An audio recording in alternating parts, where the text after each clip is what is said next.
নমস্কার, কেমন আছেন সবাই? মধুমিতার আবারও একটা নতুন ব্লগে আপনাদের সবাইকে জানাই অনেক অনেক স্বাগত। আজকে হচ্ছে শুক্রবার আর এখন বাজে ঘড়ির কাঁটা সকাল 6টা। আজকের এখন থেকেই আমি আপনাদেরকে সাথে নিয়ে আমার আজকের এই ব্লগটা শুরু করছি। আশা করব অন্যান্য দিনের মতো আজকের এই ব্লগটাও আপনাদের ভালো লাগবে। সকালবেলা ঘুম থেকে ওঠার পরে ঘরে টুকটাক কাজকর্মগুলো শেষ করে নিয়েছি। এরপরে ঘরের দরজা জানলাগুলো খুলে বিছানাটা প্রথমে গুছিয়ে নেব, যেহেতু সবাই ঘুম থেকে উঠে পড়েছে। ছেলেকে অন্য জায়গায় নিয়ে শুইয়ে দিয়েছি, ও একটু সকালবেলা করে শুয়ে থাকে।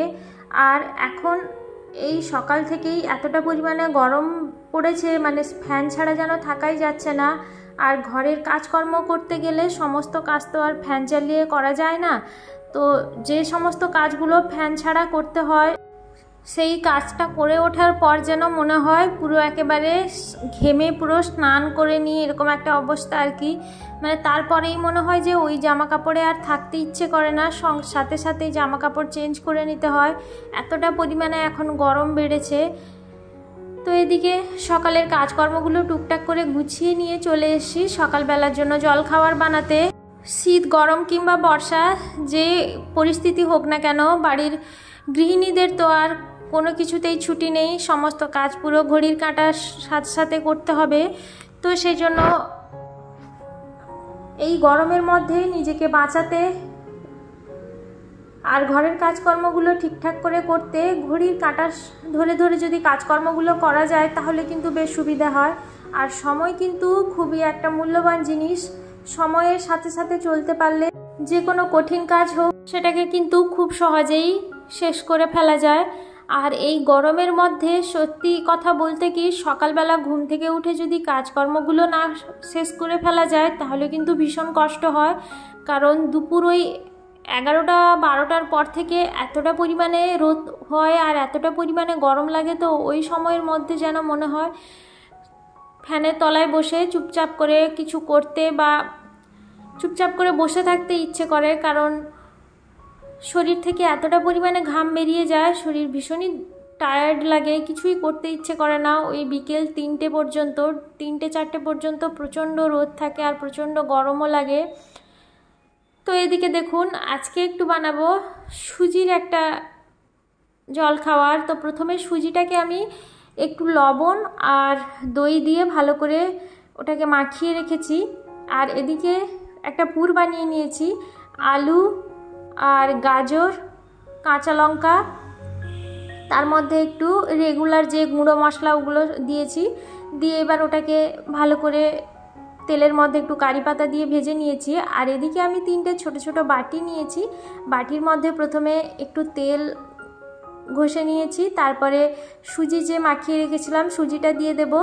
1 ঘন্টা মতো মাখিয়ে রাখলে সুজিটা বেশ সুন্দর ফুলে যায়। এরপরে ওর উপরে পুরগুলো দিয়ে দেব। এখানে আমি ভুল করে ফেলেছিলাম, মানে প্রথমে বানাচ্ছি তো পুরগুলো এভাবে না দিয়ে যদি একটু সুজি তারপরে পুরগুলো দিয়ে তার উপরে যদি আর একটু সুজি দেওয়া হয় তাহলে কিন্তু ওটা খেতে কিন্তু আরও বেশি ভালো হয়। ওই 3টে বানানোর পরে বাদবাকিটাও আমি ওভাবেই বানিয়েছিলাম।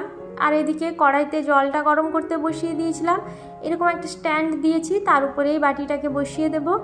দিয়ে ওই 10 মিনিট মতো লো টু মিডিয়াম ফ্লেমে এটাকে একটু ভাপে সেদ্ধ করে নেব। যে এদিকে ছুরিটা দিয়ে দেখছি যে সমস্ত কিছু ঠিকঠাকভাবে হয়েছে কি না। তো এবার এভাবে ওটাকে নামিয়ে নেব। একটু টমেটো সস দিয়ে খেতে কিন্তু এটা ভীষণ ভালো আর টেস্টিও হয়েছিল, আর এটা হেলদিও। আপনারা চাইলে এর মধ্যে, যেহেতু আজকে আমার শুক্রবার ওই জন্য আমি পেঁয়াজ খাবো না, চাইলে পেঁয়াজ টমেটো দেওয়া যায় এই পুরটার মধ্যে। আর এই যে সুজিটা ব্যবহার করেছি, এখানে আটার সুজি নিয়েছি, এটা ময়দার সুজি নয়। আসলে সকালবেলা ওই ময়দা জাতীয় খাবার খেলে কিন্তু খুবই অ্যাসিড এবং গ্যাসের সমস্যা দেখা যায়। যেহেতু প্রচণ্ড গরম, এই গরমের মধ্যে খাবার ডাইজেস্ট হতে কিন্তু সময়ও লাগে, এই সময় একটু হালকা খাবার খাওয়া ভালো। আর এদিকে জলখাবারটা বানিয়ে একটু চা বানিয়ে নিচ্ছি। সকালে নিজের এনার্জির জন্য একটু চা খাওয়া দরকার। এরপরে রান্নাঘরটাকে আজকে একটু মুছে নিচ্ছি, যেহেতু আজকে শুক্রবার, তো শুক্রবার দিন করে ভালো করে রান্নাঘরটাকে ক্লিন করে নিই। তো সেই জন্য সকালে জল খাওয়াটা বানানোর পরে রান্নাঘরটাকে খুব সুন্দর করে মুছে নিচ্ছি, কারণ বাদবাকি কাজকর্মগুলো শেষ করে আস্তে আস্তে অনেকটাই বেলা হয়ে যায়। তখন এসে রান্নাঘরটাকে পরিষ্কার করে রান্না শুরু করতে আরও দেরি হয়ে যাবে, তখন আর করতেও ইচ্ছে হবে না। ওই জন্য এখনই রান্নাঘরটাকে পরিষ্কার করে দিয়ে চলে যাচ্ছি ঝটপট করে, তখন এসে রান্নাটা শেষ করে নেব। আর এই গরমের মধ্যে যেন রান্নাঘরে থাকাটা আরেক বিশাল বড় চাপের ব্যাপার। মানে সেই আগুনের সামনে ওই তেল ঝাল মশলা, তার উপর ওই গরম ঘাম, মানে সে একটা বিতিকিচ্ছিরি অবস্থা তৈরি হয়। মানে মনে হয় যে কখন রান্নাঘর থেকে বেরিয়ে যাব তাহলেই একটু শান্তি। তো এদিকে গ্যাস ওভেনটাও ভালো করে মুছে নিয়ে তারপরে রান্নার পরে যেসব থালা বাসনগুলো বেরিয়েছিল ওগুলোকেও ধুয়ে রেখে তারপরে একেবারে রান্নাঘর থেকে বেরিয়ে যাব, কারণ বেসিনটা তো ছোট, ওই জন্য ওখানে বেশি থালা বাসন জমলে কিন্তু মাজার খুবই অসুবিধে হয়। আর থালা বাসন জমিয়ে রেখে দিয়ে গেলে ওর মধ্যে তেল হলুদের দাগটা থেকে গেলে ওটা উঠতে চায় না, বেশি দেরি হয়ে গেলে সঙ্গে সঙ্গে কিন্তু মেজে দিলে সহজেই উঠে যায়। আর যখনকার কাজ তখন করে নেওয়া সবথেকে ভালো। দেখবেন কাজ যদি ফেলে রাখা হয় তাহলে সেই কাজের প্রতি যেমন একটা অনীহা তৈরি হবে, আর সেটা করতেও ভালোও লাগবে না। ওই জন্য যখনকার কাজ তখনই শেষ করে ফেলা উচিত। থালা বাসনগুলো ধোয়া হয়ে গেছে, এবার ওগুলোকে রেখে দিয়ে চলে যাব। বন্ধুরা, আমার ব্লগ আপনাদের কেমন লাগছে অবশ্যই আমাকে কমেন্ট করে জানাবেন। আর আমার ব্লগ যদি আপনাদের কোথাও একটুও ভালো লেগে গিয়ে থাকে তাহলে আমি আপনাদের কাছে অনুরোধ জানাবো আমার চ্যানেলটিকে সাবস্ক্রাইব করে আমার পাশে থেকে দেওয়ার জন্য। আর যারা যারা এখনও পর্যন্ত আমার চ্যানেলটিকে অলরেডি সাবস্ক্রাইব করেই ফেলেছেন তাদের প্রত্যেককেই আমি জানাবো অসংখ্য ধন্যবাদ। আপনারা এইভাবেই আমার সাথে থাকুন, পাশে থাকুন, যাতে আমি সফলতার দিকে এগিয়ে যেতে পারি। আর এই যে ভয়েস ওভারটা দিচ্ছি, তো তখন তো ফ্যানটা অফ করা হচ্ছে, এতটা পরিমাণে কষ্ট হচ্ছে যে মনে হচ্ছে যেন কখন এটাকে শেষ করে ফ্যানটা চালাবো, ভীষণই কষ্ট হচ্ছে। তার উপরে রাস্তার পাশে বাড়ি হওয়ার জন্য দরজা জানলাও ঘরের বন্ধ করে দিতে হয়েছে, কারণ এই সময় গাড়িরও প্রচুর আওয়াজ হয়, ওই জন্য এতটাই গরম লাগছে।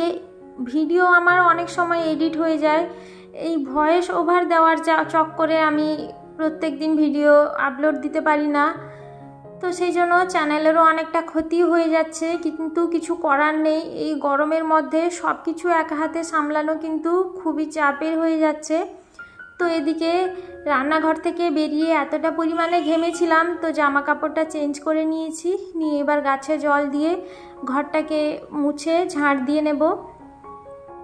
মানে প্রথমে ঘরটাকে ঝাড় দিয়ে তারপরে মুছে নেব।